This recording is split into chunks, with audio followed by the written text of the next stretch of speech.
Welcome to Thrilling Tales of Adventure.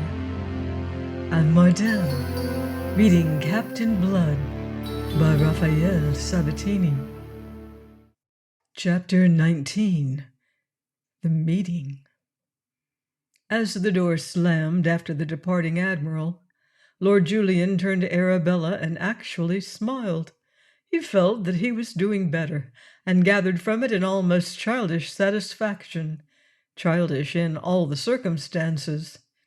"Decidedly, I think I had the last word there," he said with a toss of his golden ringlets. Miss Bishop, seated at the cabin table, looked at him steadily, without returning his smile. "Does it matter then so much, having the last word? I am thinking of those poor fellows on the Royal Mary. Many of them have had their last word indeed. And for what? A fine ship sunk, a score of lives lost, thrice that number now in jeopardy. And all for what?" "You are overwrought, madam. Overwrought?" She uttered a single sharp note of laughter. "I assure you I am calm. I am asking you a question, Lord Julian. What has the Spaniard done all this? Why? To what purpose?" "You heard him?" Lord Julian shrugged angrily. "Bloodlust," he explained shortly. "Bloodlust?" she asked. She was amazed. "Does such a thing exist, then? It is insane, monstrous." "Fiendish," his lordship agreed. "Devil's work." "I don't understand.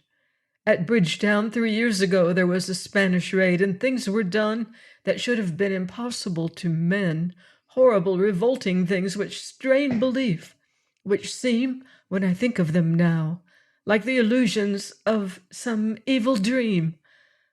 Are men just beasts?" "Men," said Lord Julian, staring. "Say Spaniards, and I'll agree." He was an Englishman speaking of hereditary foes, and yet there was a measure of truth in what he said. "This is the Spanish way in the New World. Faith, it almost justifies such men as Blood of what they do." She shivered as if cold, and setting her elbows on the table, she took her chin in her hands and sat, staring before her. Observing her, his lordship noticed how drawn and white her face had grown. There was reason enough for that, and for worse. Not any other woman of his acquaintance would have preserved her self-control in such an ordeal, and of fear, at least, at no time had Miss Bishop shown any sign. It is impossible that he did not find her admirable. A Spanish steward entered bearing a silver chocolate service and a box of Peruvian candies, which he placed on the table before the lady. "With the admiral's homage," he said, then bowed and withdrew. Miss Bishop took no heed of him or his offering, but continued to stare before her, lost in thought. Lord Julian took a turn in the long, low cabin, which was lighted by a skylight above and great square windows astern. It was luxuriously appointed. There were rich Eastern rugs on the floor. Well-filled bookcases stood against the bulkheads, and there was a carved walnut sideboard laden with silverware. On a long, low chest standing under the middle stern port lay a guitar that was gay with ribbons. Lord Julian picked it up, twanged the strings once, as if moved by nervous irritation, and put it down. He turned again to face Miss Bishop. "I came out here," he said, "to put down piracy, but, blister me, I begin to think that the French are right in desiring piracy to continue as a curb upon these Spanish scoundrels." He was to be strongly confirmed in that opinion before many hours were past. Meanwhile, their treatment at the hands of Don Miguel was considerate and courteous. It confirmed the opinion contemptuously expressed to his lordship by Miss Bishop that since they were to be held to ransom, they need not fear any violence or hurt. A cabin was placed at the disposal of the lady and her terrified woman. and another at Lord Julian's. They were given the freedom of the ship, and bidden to dine at the admiral's table, nor were his further intentions regarding them mentioned, nor yet his immediate destination.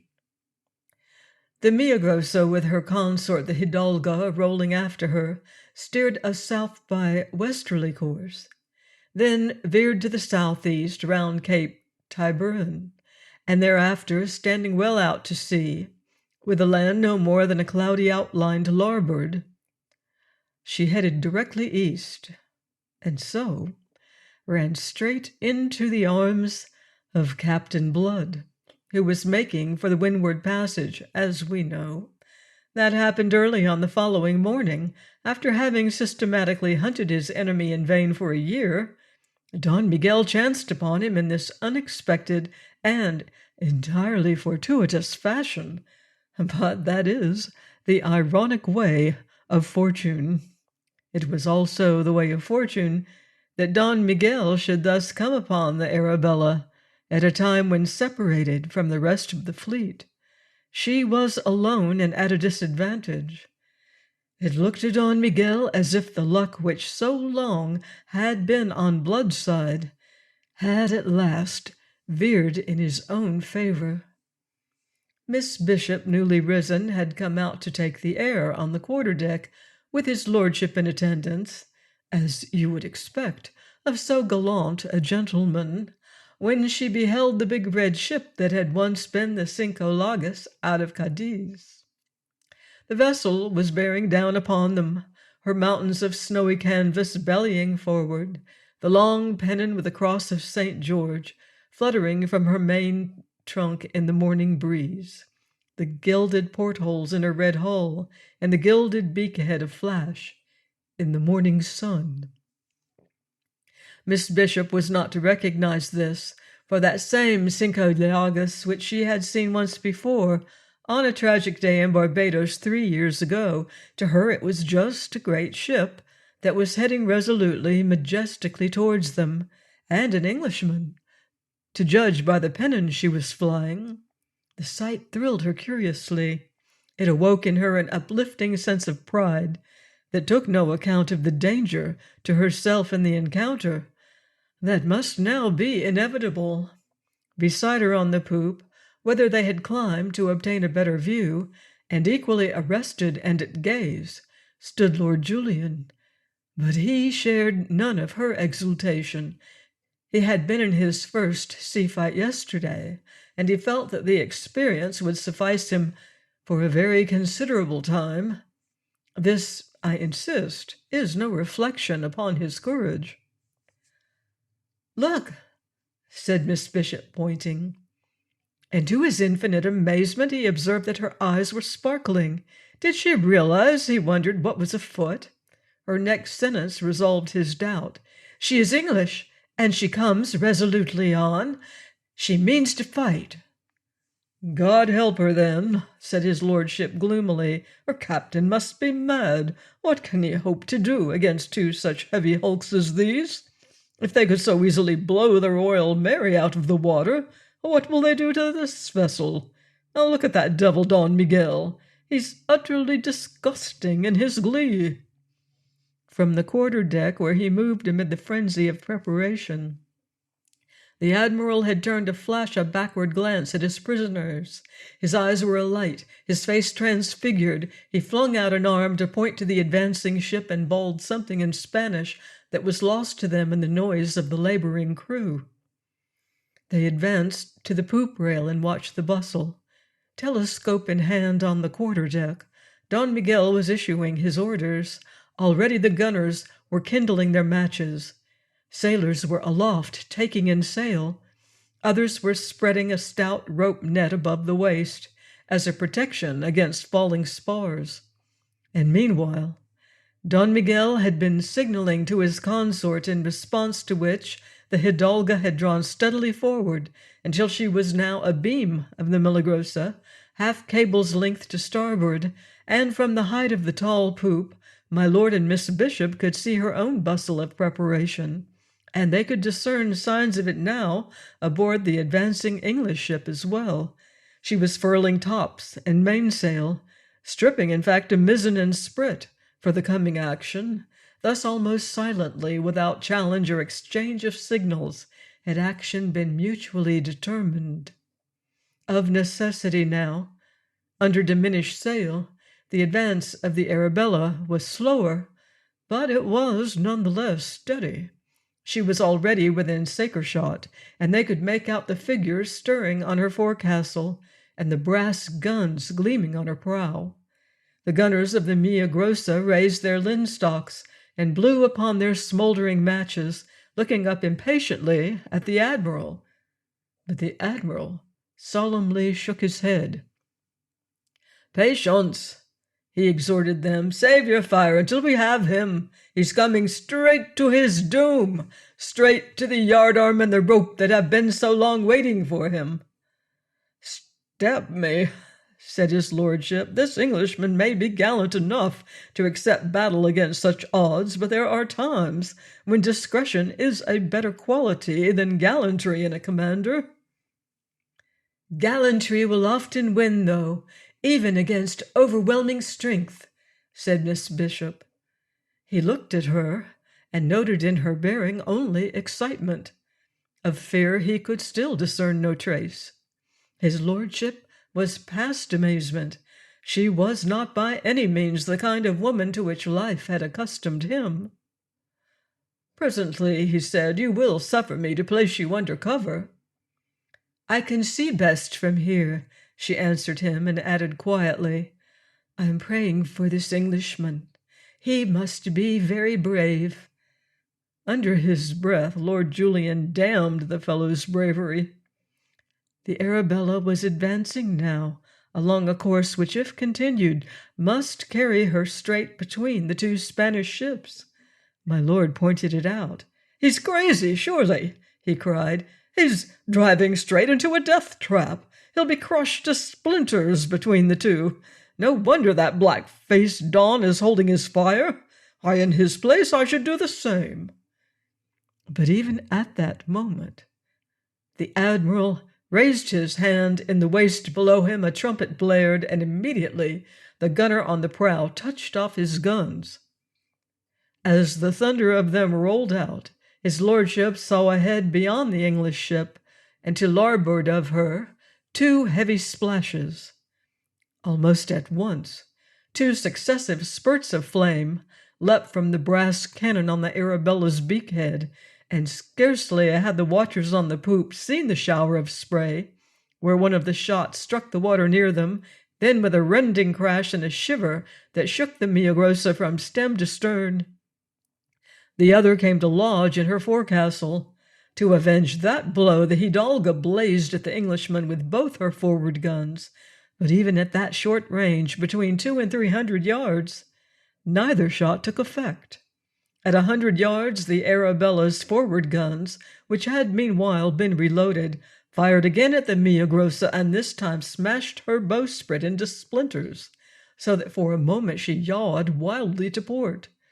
Don Miguel swore profanely, and then, as the helm was put over to swing her back to his course, his own prow replied.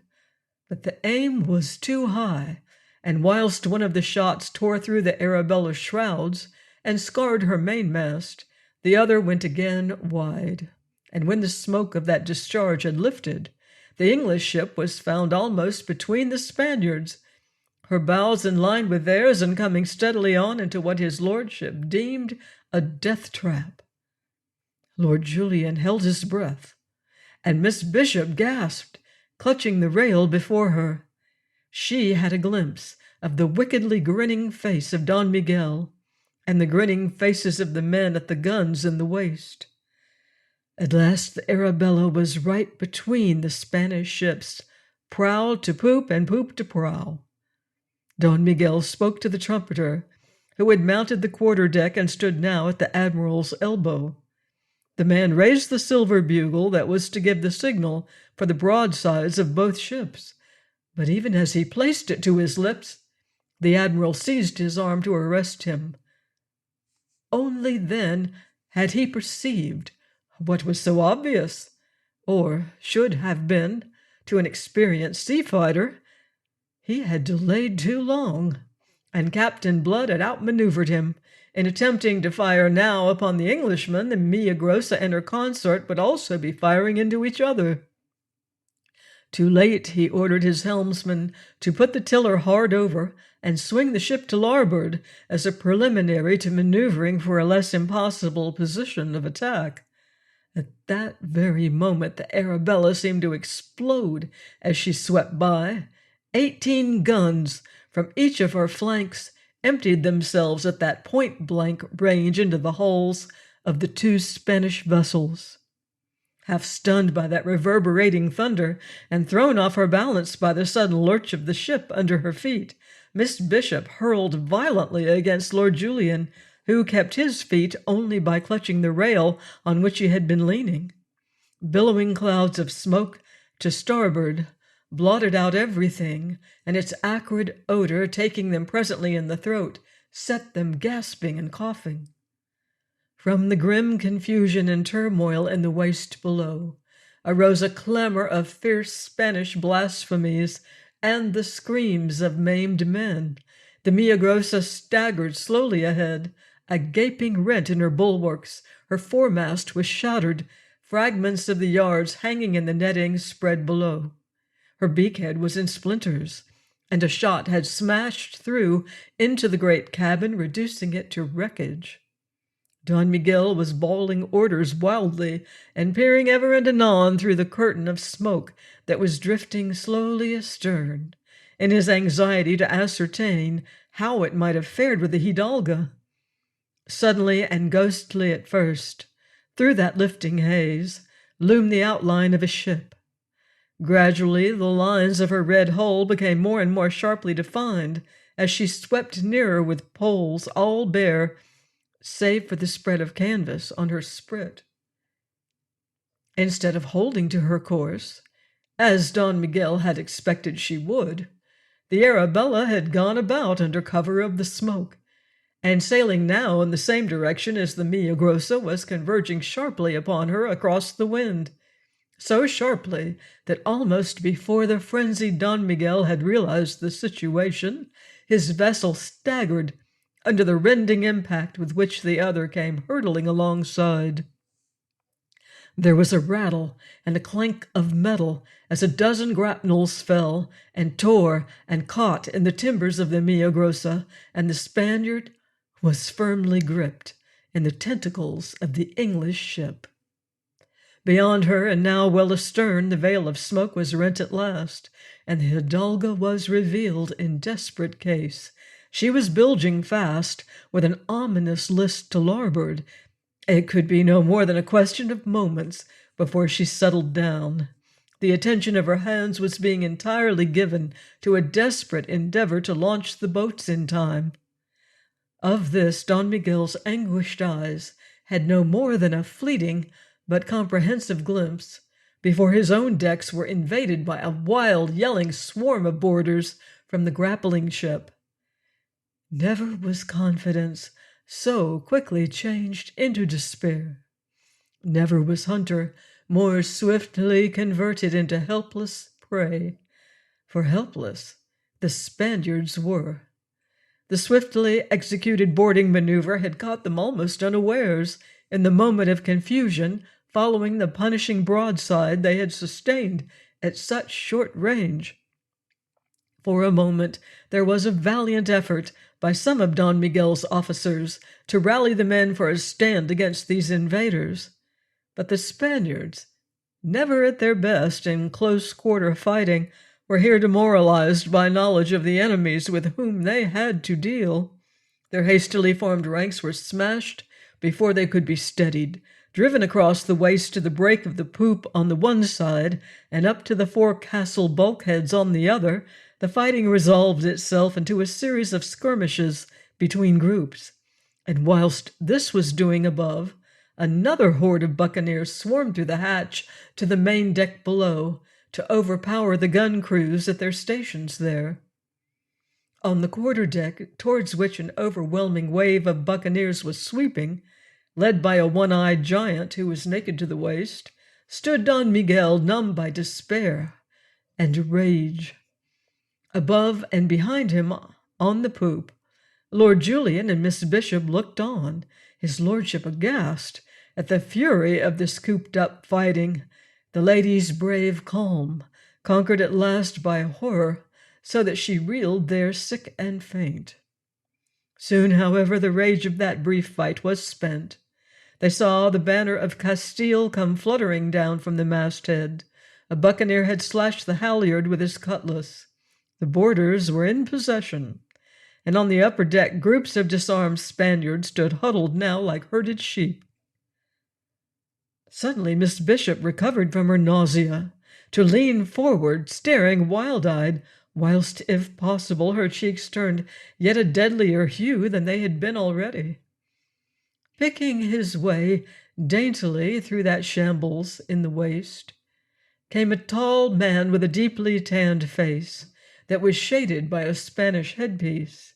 He was armed in back and breast of black steel, beautifully damascened with golden arabesques. Over this, like a stole, he wore a sling of scarlet silk, from each end of which hung a silver-mounted pistol. Up the broad companion to the quarter-deck he came, toying with easy assurance until he stood before the Spanish admiral. Then he bowed stiff and formally. A crisp, metallic voice, speaking perfect Spanish, reached those two spectators on the poop, and increased the admiring wonder in which Lord Julian had observed the man's approach. "We meet again at last, Don Miguel," it said. "I hope you are satisfied. Although the meeting may not be exactly as you pictured it, at least it has been very ardently sought and desired by you." Speechless, livid of face, his mouth distorted, his breathing labored, Don Miguel d'Espinosa received the irony of that man to whom he attributed his ruin, and more beside. Then he uttered an inarticulate cry of rage, and his hand swept to his sword. But even as his fingers closed upon the hilt, the others closed upon his wrist to arrest the action. "Calm, Don Miguel," he was quietly but firmly enjoined. "Do not recklessly invite the ugly extremes, such as you would yourself have practiced, had the situation been reversed." A moment they stood, looking into each other's eyes. "What do you intend by me?" the Spaniard inquired at last, his voice hoarse. Captain Blood shrugged. The firm lips smiled a little. "All that I intend has been already accomplished, and lest it increase your rancor, I beg you to observe that you have brought it entirely upon yourself. You would have it so." He turned and pointed to the boats, which his men were heaving from the boom amidships. "Your boats are being launched. You are at liberty to embark in them with your men before we scuttle this ship. Yonder are the shores of Hispaniola. You should make them safely, and if you'll take my advice, sir, you'll not hunt me again. I think I am unlucky to you. Get you home to Spain, Don Miguel, and to concerns that you understand better than this trade of the sea." For a long moment the defeated admiral continued to stare his hatred in silence. Then, still without speaking, he went down the companion, staggering like a drunken man, his useless rapier clattering behind him. His conqueror, who had not even troubled to disarm him, watched him go, then turned and faced those two immediately above him on the poop. Lord Julian might have observed, had he been less taken up with other things, that the fellow seemed suddenly to stiffen, and that he turned pale under his deep tan. A moment he stood at gaze, then suddenly and swiftly he came up the steps. Lord Julian stood forward to meet him. "You don't mean, sir, you'll let that Spanish scoundrel go free?" he cried. The gentleman in the black corselet appeared to become aware of his lordship for the first time. "And who the devil may you be?" he asked with a marked Irish accent. "And what business may it be of yours at all?" His lordship conceived that the fellow's truculence and utter lack of proper deference must be corrected. "I am Lord Julian Wade," he announced, with that object. Apparently the announcement made no impression.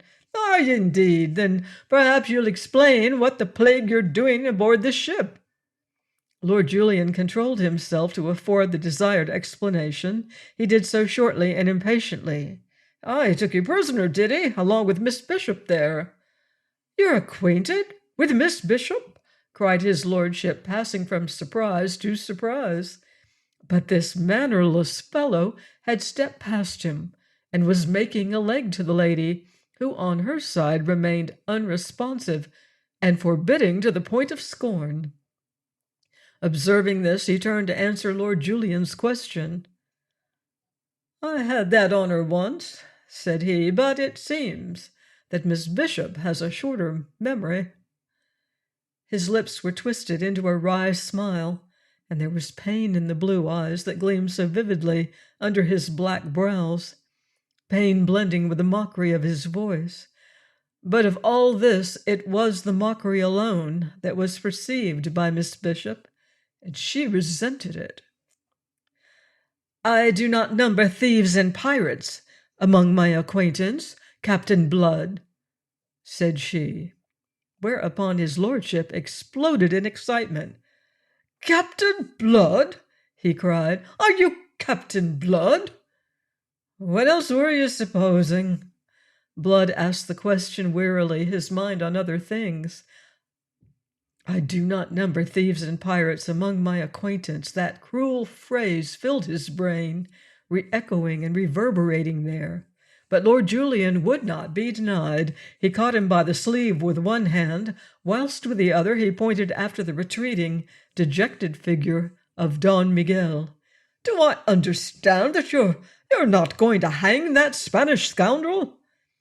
"And what for should I be hanging him?" "Because he's just a damn pirate, as I have proved already." "Ah," said Blood, and Lord Julian marveled at the sudden haggardness of a countenance that had been so devil-may-care but a few moments since. "I'm a damned pirate myself, and so I'm merciful with my kind. Don Miguel goes free." Lord Julian gasped. "After what I've told you that he has done, after his sinking of the Royal Mary, after his treatment of me, of us?" Lord Julian protested indignantly. "I am not in the service of England or of any nation, sir, and I am not concerned with any wrongs her flag may suffer."